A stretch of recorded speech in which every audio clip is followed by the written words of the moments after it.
താത്വികമായ ഒരു അവലോകനമാണ് ഞാൻ ഉദ്ദേശിക്കുന്നത്. ഒന്ന്, വിഘടനവാദികളും പ്രതിക്രിയാവാദികളും പ്രഥമദൃഷ്ട്യാ അകൽച്ചയിലായിരുന്നെങ്കിലും അവർക്കിടയിലുള്ള അന്തർധാര സജീവമായിരുന്നു എന്ന് വേണം കരുതാൻ.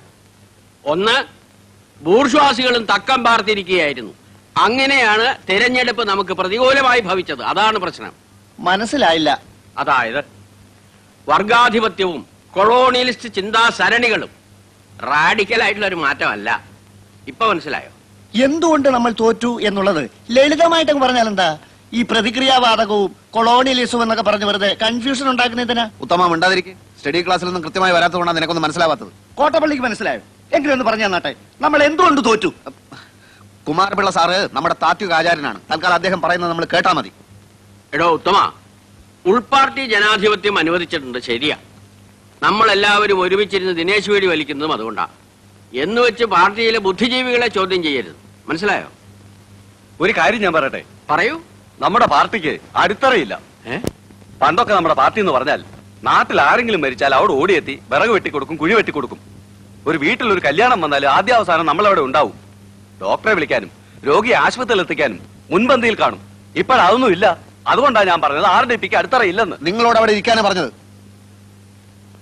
അച്ചടക്കമില്ലാതെ പെരുമാറിയാൽ അറിയാലോ, ഞങ്ങളത് പഠിപ്പിക്കും.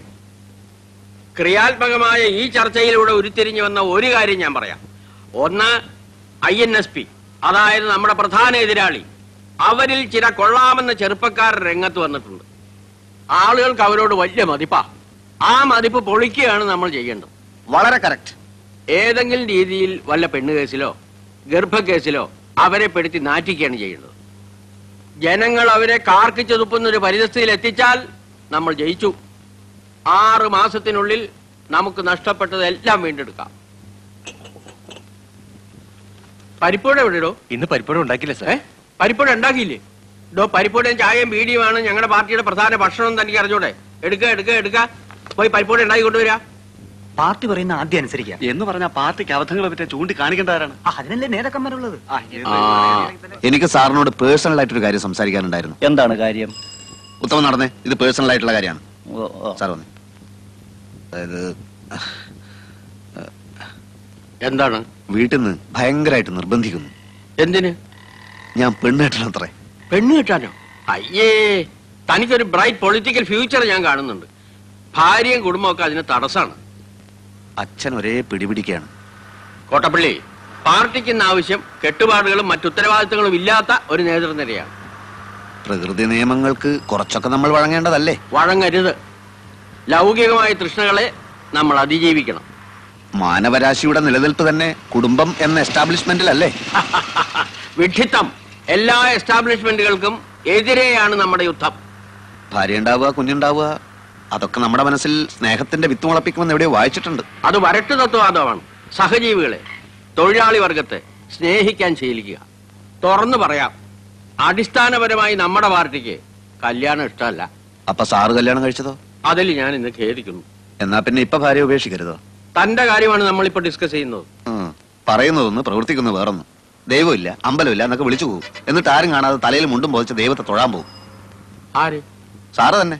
തൃച്ചമ്പടി അമ്പലത്തിൽ എന്നും കാലത്ത് സാറ് തൊഴാൻ പോകുന്നത് ഞാൻ കാണാറുണ്ട്. താനിതെങ്ങനെ കണ്ടു? ഞാനൊരു രഹസ്യമായിട്ട് തൊഴാൻ പോകാറുണ്ട്. എന്നാലേ ഇത് തൽക്കാലം നമ്മൾ രണ്ടുപേരും മാത്രം അറിഞ്ഞാൽ മതി. താൻ വേണമെങ്കിൽ കല്യാണം കഴിച്ചോളാം. പക്ഷെ ഒരു കാര്യത്തിൽ തനിക്ക് നിർബന്ധം വേണം. എന്ത്? നമ്മുടെ പാർട്ടി നയങ്ങളെയും ആദർശങ്ങളെയും ബഹുമാനിക്കുന്ന ഒരു പെൺകുട്ടിയെ വേണം കല്യാണം കഴിക്കാൻ. അത് 100% ഞാൻ ഉറപ്പ് തരുന്നു. എന്നാ താങ്ക് യു.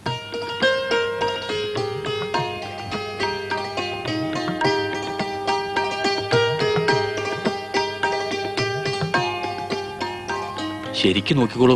അപ്പൊ പറഞ്ഞൊക്കെ ഓർമ്മയുണ്ടല്ലോ, പാർട്ടിക്കാര് മിണ്ടരുത്, വക്കീലാണ്, കോടതി പോകും നോക്കിയാ പറഞ്ഞിട്ടുള്ളത്. അങ്ങനെ നുണ പറയേണ്ട കാര്യമൊന്നും എനിക്കില്ല. എന്താ? ഒന്നുമില്ല, ചില കോടതി കാര്യങ്ങൾ പറയായിരുന്നു. അല്ല, റവല്യൂഷണറി ഡെമോക്രാറ്റിക് പാർട്ടിയിലെ ഒരു ബുദ്ധിജീവിയാണ് ഞാൻ. ഒരു തമാശക്ക് സൈഡായിട്ട്. തമാശക്കോ? പാർട്ടി എന്റെ ജീവാത്മാവും പരമാത്മാവുമാണ്. എനിക്ക് പെൺകുട്ടിയോട് ചില കാര്യങ്ങൾ ചോദിച്ചറിയാനുണ്ട്. അധ്വാനിക്കുന്ന തൊഴിലാളി വർഗത്തിന്റെ മോചനത്തിന് വേണ്ടി തോളോട് തോൾ ചേർന്ന് പ്രവർത്തിക്കാൻ തയ്യാറുണ്ടോ? പറയൂ. വേണ്ട, ഞാൻ തയ്യാറെടുപ്പിച്ചോളാം. കുട്ടിയുടെ സാമൂഹ്യ ബോധം എനിക്കൊന്ന് പരിശോധിക്കണം. ബൂർഷാസി കം സലീം എന്ന് പറയുന്ന പുസ്തകം വായിച്ചിട്ടുണ്ടോ? അല്ലെങ്കിൽ downtrodden a question mark, അഡിൽ സക്സലിയുടെ പുസ്തകം? അതുമല്ലെങ്കിൽ ദാസ് ക്യാപിറ്റൽ? എന്താ വായനാശീലം ഇല്ല? അതൊക്കെയുണ്ട്. മംഗളം വാരികയിലും മനോരമയിലും വരുന്ന മിക്ക നോവലുകളും ഇവിടെ ഞങ്ങൾ എല്ലാവരും വായിക്കാറുണ്ട്. അത്രേ ഉള്ളൂ. ശരി, വായിച്ച നോവലുകളിൽ ഏറ്റവും ഇഷ്ടപ്പെട്ട നോവൽ ഏതാണ്? ഏതാ മോളെ? അത് ഏതായാലും പറഞ്ഞേക്ക്. ഏറ്റവും ഇഷ്ടപ്പെട്ടത് മനോരമയിലെ ഹവ ബീച്ച്. ഹവാ ബീച്ചോ? അതെന്ത് ബീച്ചാണ്? അതേതെങ്കിലും ഫോറിൻ ബീച്ച് ആയിരിക്കും. കോട്ടയം പുഷ്പനാഥനെയും മാത്യു മറ്റത്തിനെയും മോൾക്ക് വലിയ ഇഷ്ടാ. ഇഷ്ടം എന്ന് പറഞ്ഞാൽ അത് സാരമില്ല. എനിക്ക് ചില നിബന്ധനകൾ മുമ്പോട്ട് വെക്കാനുണ്ട്. കല്യാണത്തിന് ആർഭാടങ്ങളൊന്നും പാടില്ല. ഞങ്ങളുടെ പാർട്ടി ഓഫീസിൽ വെച്ച് വളരെ ലളിതമായ ഒരു ചടങ്ങ്. ഞാനൊരു രക്തഹാരം അങ്ങോട്ടണിയിക്കും, കുട്ടി ഒരു രക്തഹാരം ഇങ്ങോട്ടണിയിക്കും.